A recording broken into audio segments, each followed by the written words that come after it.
Oi, pessoas que me acompanham nesse canal, tudo bem com vocês? Gente, não é segredo pra ninguém que nesse vídeo eu vou falar sobre o Grafogame, como o próprio título aí já tá trazendo pra vocês.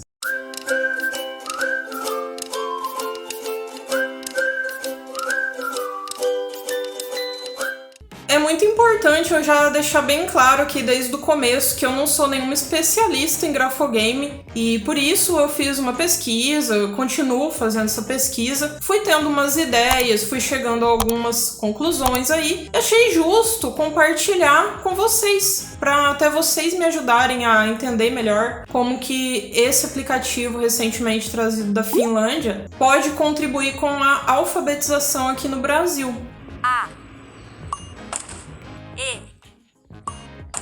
O Grafogame foi trazido para o Brasil e divulgado em novembro de 2020 pelo governo federal, com parceria com o Ministério da Educação, MEC. E tem o objetivo de auxiliar aí na alfabetização de crianças entre 4 a 9 anos. Atualmente tem até um comercial na TV, o mesmo comercial é repetido nas rádios também, divulgando aí essa nova tecnologia, essa nova forma de se trabalhar para contribuir com a alfabetização das crianças brasileiras. Para alunos praticarem em família atividades educativas e muito divertidas, e também auxiliar os professores nas aulas. É esse praticamente o slogan aí desse pequeno comercial que está sendo passado na TV atualmente.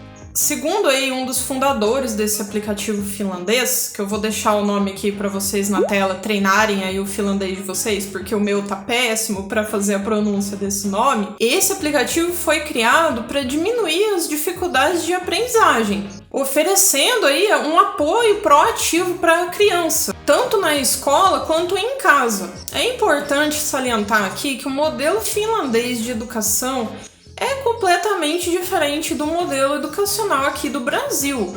Por que eu tô falando isso? Porque foi um aplicativo criado para lá, agora está sendo trazido para cá. Será que a realidade aqui supre isso? Supre essas necessidades, fazendo com que ele seja positivo? Por que eu tô dizendo isso, né? Por que eu tô comparando a Finlândia com o Brasil? Porque esse aplicativo veio de lá. Aqui no Brasil, quem foi responsável pela versão em português e pela funcionalidade dele aqui nacionalmente é o pessoal do Instituto Cérebro, lá da PUC Rio Grande do Sul. São os pesquisadores de lá, estão conduzindo essa pesquisa para ver quais serão as consequências positivas ou negativas desse aplicativo inserido na educação brasileira. Então, pelos 12 meses iniciais, ele está sendo acompanhado e estudado. Ele não está simplesmente sendo introduzido e seja o que Deus quiser. É importante isso daí, é bem legal, porque é uma coisa assim, ele está amparado, ele não está solto aí não. Se vai ser proveitoso ou não, vai ser constatado por essa pesquisa dos responsáveis aí. Inclusive, o professor responsável de lá, o professor Augusto, diz que a simples exposição a palavras escritas, a textos, não leva à aprendizagem. O que leva à aprendizagem é a criança ser explícita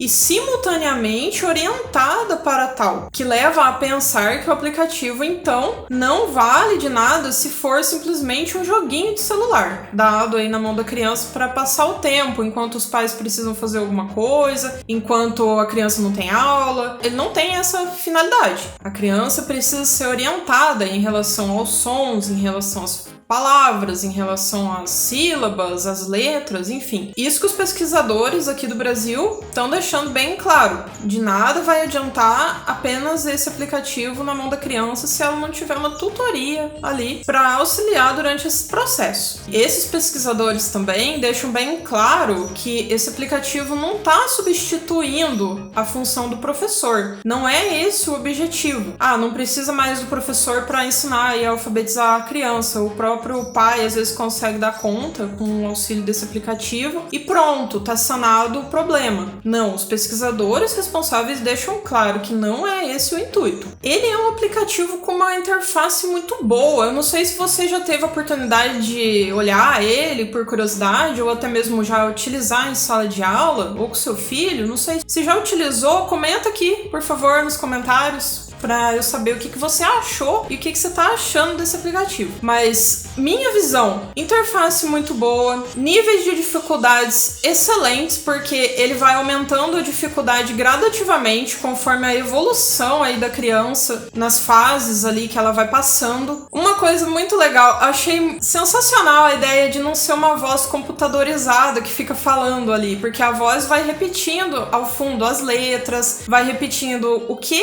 a criança precisa fazer, qual que é o objetivo naquele cenário. Eu achei fantástica a ideia de não ser uma voz simplesmente computadorizada, aí um robozinho do Google repetindo. Aliás, tem duas vozes, uma voz feminina e uma voz masculina. Veja o exemplo.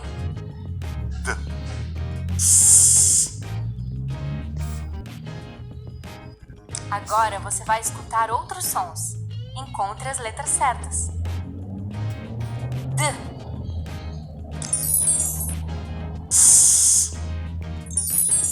Os cenários das fases também são muito atrativos. Tem o cenário do submarino, o cenário do pirata, o cenário do jardim, que tem as flores, parecem girassóis. Chamou muito minha atenção desse cenário por dois motivos. Uma por ser muito bonito mesmo e atrativo, e outra que instiga a criança a chegar ao final para ver o que vai acontecer. Sempre acontece alguma coisa no finalzinho do cenário ali com o avatarzinho. Ah, importante falar também do avatar.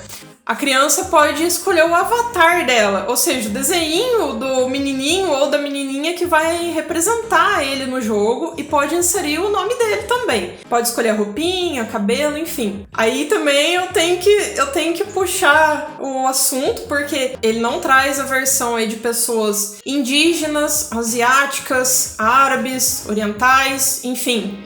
É importante por conta da inclusão, né, gente? Todas as crianças deveriam se sentir representadas no jogo, obviamente, já que é um aplicativo que está sendo difundido e divulgado nacionalmente. E o Brasil é essa heterogeneidade em sala de aula, então seria muito importante e fundamental, ao meu ver, que todas as características, pelo menos as características principais relacionadas à raça, à cor, fossem representadas, mas são representadas apenas as cores, né? Cabelos também, somente cabelos lisos. Sim, somente cabelos lisos. É uma coisa que me chamou muito a atenção, assim. Toda criança merece e tem o direito de ser representada. E só para complementar, quando eu tava falando do cenário lá atrás, eu falei que foram duas coisas que chamaram minha atenção. Foram duas que eu já citei, e a terceira é referente ao professor conseguir trabalhar, por exemplo, o ambiente marinho, a natureza de forma geral, os piratas lá. Tudo tá proposto de uma forma assim a ser contextualizada pelo professor. A interdisciplinaridade pode estar relacionada com esse aplicativo ali em sala de aula. O professor pode pegar o gancho de alguma dessas fases, alguma característica ali, e inserir em outros assuntos que não sejam somente a alfabetização. Assim, ao meu ver. Jogando ali, eu já fui tendo algumas ideias, assim, que já foram surgindo. Nossa, isso daqui, se tivesse jogando um joguinho desse, aparecesse essa fase aqui na escola, eu já ia falar sobre certo assunto com eles, enquanto eles jogam, tal. Podia ficar ainda mais interessante esse jogo. Está sendo recomendado que a criança não utilize esse aplicativo por mais de 15 minutos durante um dia e sempre supervisionada por um adulto responsável, seja o professor, tutor ou os pais ou responsáveis, para não causar vício, para não prejudicar visão, não prejudicar a atenção, enfim. Mas recomenda-se que seja feito diariamente, por exemplo, com frequência, né, para que não seja quebrado a sequência de aprendizagem. 15 minutos foi um tempo interessante, porque é uma coisa possível de ser feita rapidamente. Então, acredito que ela faça aí uma sequência de 3 fases, vamos supor, em 15 minutos.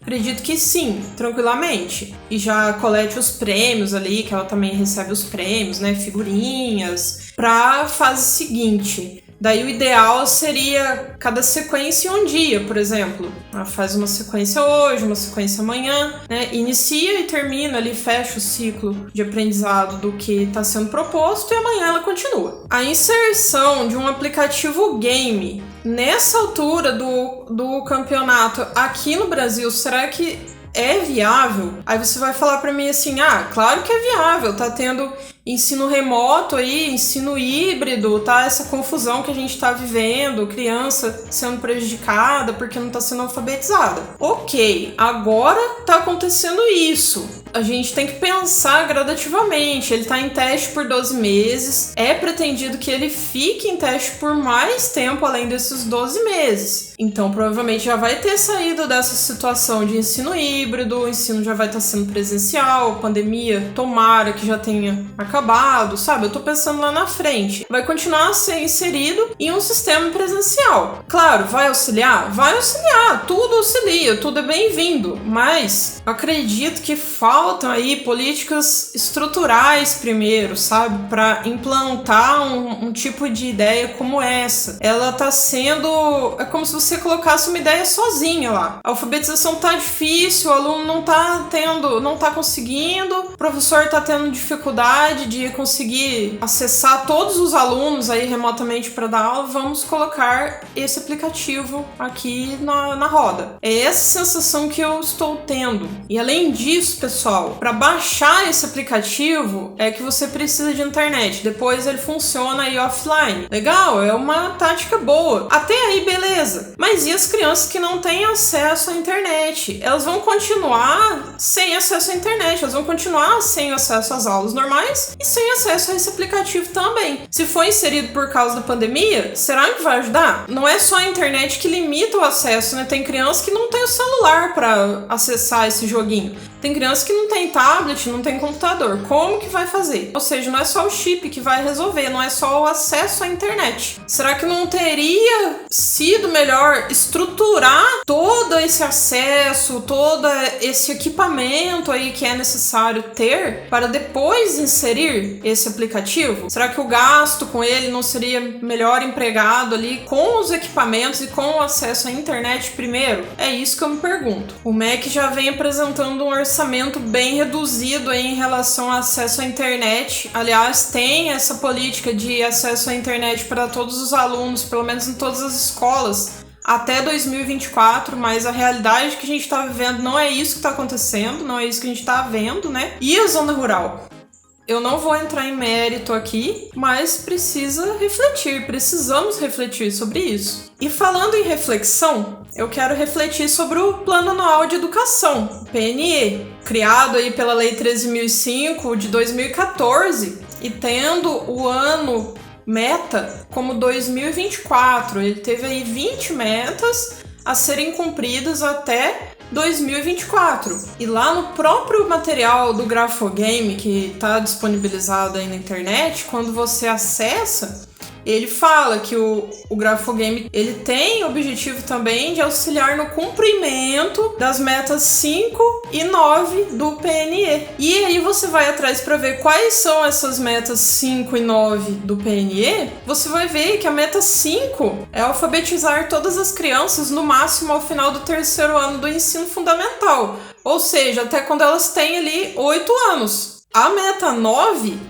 tem como objetivo elevar a taxa de alfabetização da população com 15 anos ou mais para 93,5% até 2015. Não foi cumprida até 2015 e não foi cumprida até hoje. Além disso, a meta número 9 ainda traz que uma outra submeta dela aí é erradicar o analfabetismo até o final do cumprimento dessas metas, ou seja, até o final de 2024 ela vai erradicar o analfabetismo no Brasil e reduzir também em 50% a taxa do analfabetismo funcional, que é quando você lê uma coisa, mas não consegue interpretar. Um exemplo disso, pessoal que está se formando aí no ensino médio, por exemplo, vai fazer um vestibular, lê o edital fulano, li o edital, leu realmente do começo ao fim, mas mas ele não conseguiu interpretar. Chega no dia da prova, era pra ter levado caneta azul, ele levou preta. O local da prova era nesse canto da cidade, ele achou que fosse no outro canto da cidade. Sabe essas coisas que acontecem? Mesmo ele tendo acesso à informação, às vezes ali no celular que tá na mão, mesmo ele tendo computador, mesmo ele tendo acesso à internet, ele é um analfabeto funcional. Ele lê, ele consegue ler, mas ele não consegue interpretar, não consegue saber o que tá escrito ali pra ajudar ele mesmo. Vale falar também que a pandemia auxiliou aí nesse processo do não cumprimento das metas, atrasou pra caramba, com certeza, prejudicou.